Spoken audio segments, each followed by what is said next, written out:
You see, it's been long. You need to go see your parents, and also they see the grandparents, and also they spend the night together with the grandmother and the grandfather. And we had visitors at home. So we go home, and in the evening, he comes for us. And he knew you were going to spend the night? Yes, we had agreed. And I hear the firstborn girl shouting outside there, "Hey, daddy, daddy." And I'm like, oh, kwani he was coming. But I didn't have a problem with that.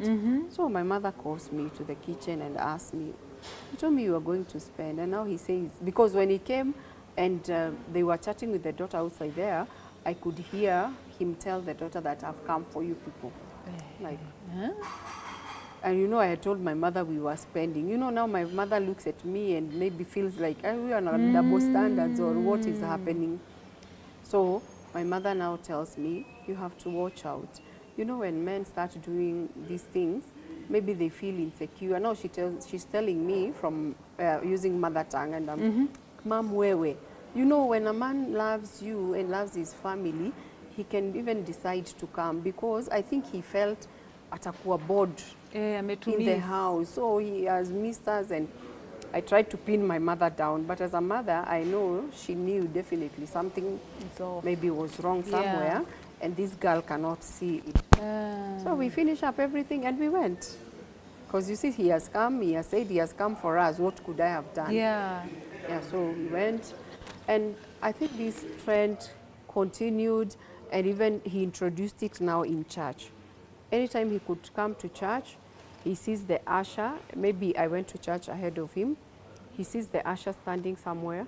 He could come and stand next to me, because there is someone sitting next to me, so that the ushers now came to learn that anytime there was somebody sitting next to me, this person had to be moved, so that he can sit next to me. And that time you didn't know he was coming to church to book for him a seat? No, he has not told me. Maybe he had traveled, and I think he needs to rest.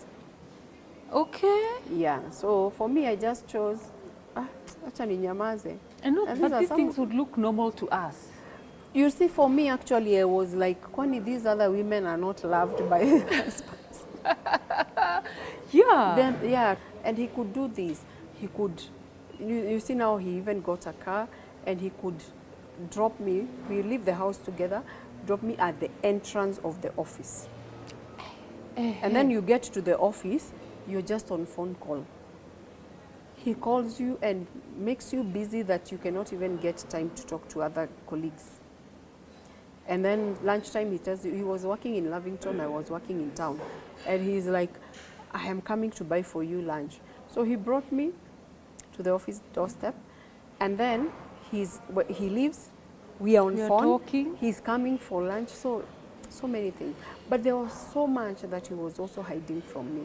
And these are some of the things now I came to realize. Actually, I came to realize he had another family after 10 years. I think that's what insecure people do. My God. Because they know what they are doing behind the curtains, and now they want just to put you, yani, they don't want to give you a breathing space. So for me, you know, you are a young girl. You're still in your 20s. Hey, this guy really loves me. Yeah, he came for lunch. But actually, my colleagues in office, one of my very good friends to date, she still reminds me and tells me, hey, and the way we have eaten those lunch, when we are joking about this story, and she tells me, hey, and the way he used to buy us lunch. Hey, my God. People loved him in office. And you see, some of these people, what they will do, they will make sure even the closest people to you, they don't know what type of a person he or she is. Because they try to cover it up. With love. They come, Kathy, let's go for lunch together with my wife. And the day I tell you something has been happening or he hit me, you'll be like, Who? What did you do? Can he? Yeah, actually, that's what, and that's a mistake. We always ask the survivor or the victim, what had they done? What should somebody do for them to deserve?